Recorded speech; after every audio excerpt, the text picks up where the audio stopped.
Good morning, students. How are you all?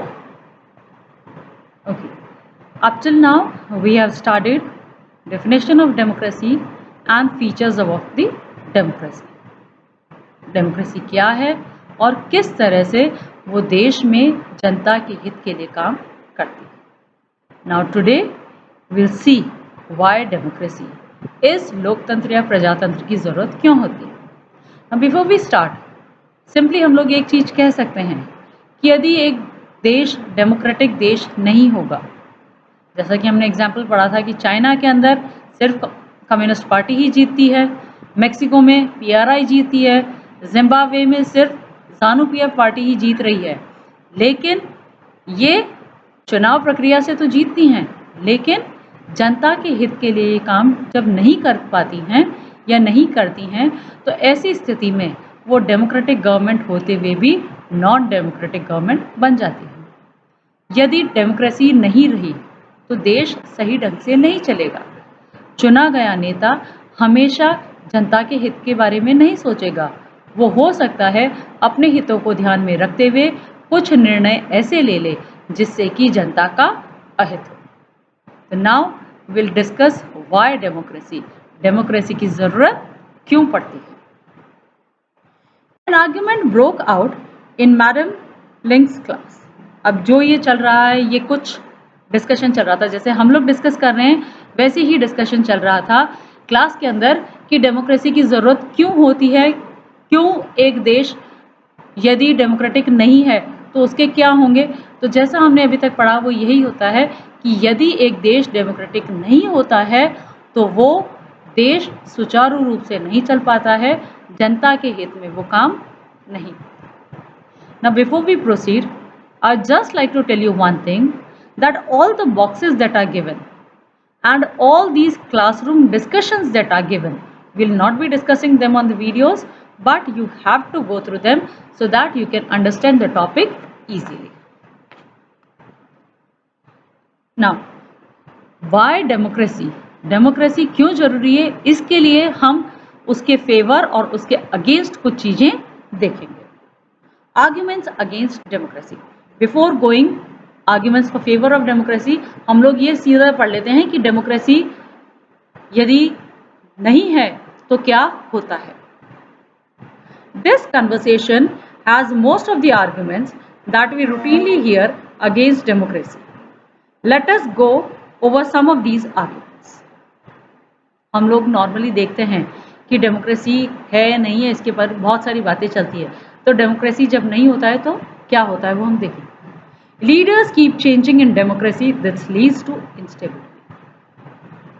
Normally क्या होता है, 5 साल के बाद में चुनाव होते हैं और सरकार बदलती है. लेकिन यदि डेमोक्रेटिक कंट्री नहीं होगी तो उसमें नेता बार बार बदलता जाएगा और कोई भी निर्णय स्थिर रूप में या स्थायी रूप से नहीं लिए जा सकते. Democracy is all about political competition and power play. There is no scope of morality. यदि नेता बार बार बदले जाएं तो क्या होगा, वो अपनी पावर जमाने के लिए वो हो सकता है गलत काम भी कर जाएं और ऐसी स्थिति में जनता का हित नहीं होता है. So many people have to be consulted in a democracy that leads to जो भी निर्णय लिए जाने हों, यदि एक ही व्यक्ति निर्णय ले लेता है तो वो अपने विचारों से निर्णय लेता है, जनता के हित या अहित के बारे में वो नहीं सोचता है. तो ऐसी स्थिति में क्या होता है, हमेशा निर्णय सही नहीं होगा. तो जनता के हित में या सही निर्णय लिए जाएं, इसके लिए बहुत सारे लोगों से बातें की जाती हैं और उसके बाद में निर्णय लिया जाता है. तो सरकार निर्णय लेने में थोड़ा सा लंबा समय ले सकती है. Democracy leads to corruption for it is based on electoral competition. कभी कभी डेमोक्रेसी में क्या होता है, भ्रष्टाचार आ जाता है, क्योंकि चुनाव प्रक्रिया से नेता चुना जाएगा. तो नेता चुने जाने के लिए जो उम्मीदवार खड़ा होता है, कभी कभी वो गलत हथकंडे अपनाकर चुनाव में जीतने की कोशिश करता है. Ordinary people don't know what is good for them. They should not decide anything. नेता जिसे चुना जाना है उसके बारे में हर एक नागरिक को पूरी तरह से जानकारी नहीं होती है। तो जिन व्यक्तियों को पूर्ण रूपेण जानकारी नहीं होती, पूरी जानकारी नहीं होती है, जब वो अपने लिए नेता चुनने के लिए चुनाव प्रक्रिया का हिस्सा बनते हैं, तो जरूरी नहीं है कि वो सही व्यक्ति को चुन पाए। Clearly, democracy is not a magical solution for all the problems. Democracy हर एक मुसीबत का सही निर्णय नहीं है. It has not ended poverty in our country and in other parts of the world. Democracy द्वारा भारत में या फिर विदेश में गरीबी नहीं हटा जा सकती. Democracy is a form of government only ensures that people take their own decision. This does not guarantee that their decisions will be good. Democracy सिर्फ यही बताती है कि निर्णय लिए जाएं, लेकिन हमेशा वो निर्णय सही है, ये बात नहीं मानी जा सकती. People can make mistakes. Involving the people in these decisions does lead to delay in decision making. निर्णय लेने के लिए बहुत सारे लोगों से विचार विमर्श किया जाता है, लेकिन जो निर्णय लिया गया है क्या वो सही है? जरूरी नहीं. It is also true that democracy leads to frequent changes in leadership. बहुत बार नेता बदलते रहते हैं. Sometimes it can set back big decisions and affect the government's efficiency. बार बार नेताओं के चुने जाने की वजह से स्थिर सरकार नहीं बन पाती है और सरकार के निर्णय को लेने में समय लग जाता है. These arguments show that democracy of the kind we see may not be ideal form of government, but that is not question we face in real life. The real question we face is different. Is democracy better than other forms of government that are there for us to choose? अभी तक हमने जो पढ़ा उसमें हमने ये पढ़ा कि डेमोक्रेसी में हो सकता है नेता बार बार चुने जाएं, चुनाव प्रक्रिया लंबी चले, निर्णय स्थिर नहीं हो, जनता के हित में कभी निर्णय ना ले पाया जाए या गलत तरीके से चुनाव जीतने की प्रक्रिया हो. तो सिर्फ ये छोटी छोटी सी चीज़ें ही डेमोक्रेसी नहीं है.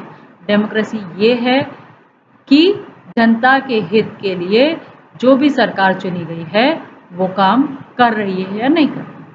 अब सवाल ये उठता है कि कौन सी सरकार सही होती है, डेमोक्रेटिक या नॉन डेमोक्रेटिक होती है.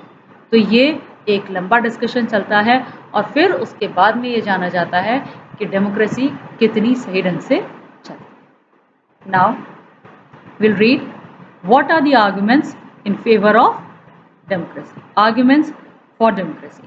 China's famine of 1958-61 was the worst recorded famine in world history. China में जो 1968 या 61 के 1958 या 61 के अंदर जो एक अकाल पड़ा था वो बहुत ही बुरा था. Nearly 3 crore people died in this famine. 3 crore लोगों की मौत हो गई. During those days, India's economic condition was not much better than China. उस समय भारत की स्थिति, आर्थिक स्थिति चाइना से अच्छी नहीं थी. Yet, India did not have a famine of kind China had. Economists think that this was a result of different government policies in two countries. उस समय भारत में भी कुछ अकाल की स्थितियां उत्पन्न हुई थी, लेकिन भारत की स्थिति चाइना के जैसी बुरी नहीं थी. वो इसलिए थी क्योंकि सरकार ने सही तरह से निर्णय ले रखे थे और सही सुचारू रूप से उन्होंने काम किया. The existence of democracy in India made the Indian government respond to food scarcity in a way that the Chinese government did not. उस समय की जो सरकार थी, क्योंकि भारत के अंदर डेमोक्रेटिक गवर्नमेंट है, इस वजह से उन्होंने इस तरह से काम किया कि खाद्यान्नों की पूर्ति पूरी ढंग से हो सके, लोगों को अनाज या खाना सही ढंग से उपलब्ध हो पाए. If China too had multi-party elections, an opposition party and a press free to criticize the government, then so many people may not have died in famine. China में यदि सही सरकार होती, वहाँ पर मीडिया, प्रेस इनको आज़ादी होती, तो सरकार सही ढंग से काम करती और इतने सारे लोग नहीं मर पाते. This example brings out one of the reasons why democracy is considered the best form of government. इस एग्जाम्पल से हम कह सकते हैं कि डेमोक्रेटिक गवर्नमेंट सबसे सही तरह की गवर्नमेंट होती है. Democracy is better than any other form of government in responding to the needs of the people. Democracy दूसरी सरकार से इसलिए सही होती है क्योंकि वो वहाँ के नागरिकों के हित के लिए काम करती है.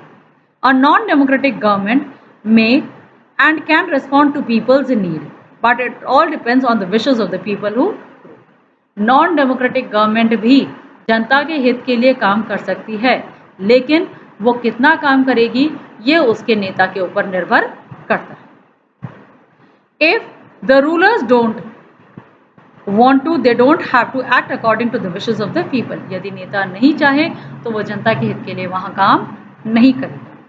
A democracy requires that the rulers have to attend to the needs of the people. Democracy ये कहती है कि नेता को जनता के हितों के लिए काम करना ही पड़ेगा. Therefore, a democratic government is better government because it is more comfortable form of government. इसलिए पहला डेमोक्रेसी का फीचर क्या है कि डेमोक्रेटिक गवर्नमेंट वही होती है जो जनता के हितों के लिए काम करती है. Now the second feature is there is another reason why democracy should lead to better decisions than any non-democratic government. ऐसा भी हो सकता है कि नॉन डेमोक्रेटिक गवर्नमेंट कुछ हरकतें कर रही है जो जनता के लिए सही नहीं है, वो अधिकतर होता है, और डेमोक्रेटिक गवर्नमेंट उसके खिलाफ काम करती है. Democracy is based on consultation and decisions. Democracy consultation और डिसीजंस पर निर्भर करती है. A democratic decision always involves many person discussions and meetings. Democratic decisions में एक लोकतांत्रिक या प्रजातांत्रिक सरकार वही होती है जो बहुत सारे लोगों के साथ विचार करके जनता के हित के लिए काम करती है. When a number of people put their heads together, they are able to point out possible mistakes in any decision. जब बहुत सारे लोग मिलकर निर्णय लेते हैं तो वो उस निर्णय से पहले उसमें आने वाली गलतियों को भी देख लेते हैं. This takes time, but there is a big advantage in taking time over important decisions. इसमें समय तो लगता है लेकिन सही निर्णय हो जाता है. This reduces the chance of rash and irresponsible decisions. इससे गलत निर्णय लेने से बचा जा सकता है. तो सेकेंड डेमोक्रेसी के फेवर में फीचर क्या है? Democracy improves the quality of decision making. प्रजातांत्रिक सरकार वही होती है जो सही निर्णय ले सके. इसलिए डेमोक्रेसी वही है जो सही तरह के निर्णय लेने के लिए हमें आज़ादी देती है. That's all for today. We'll discuss the other features in favor of democracy in the next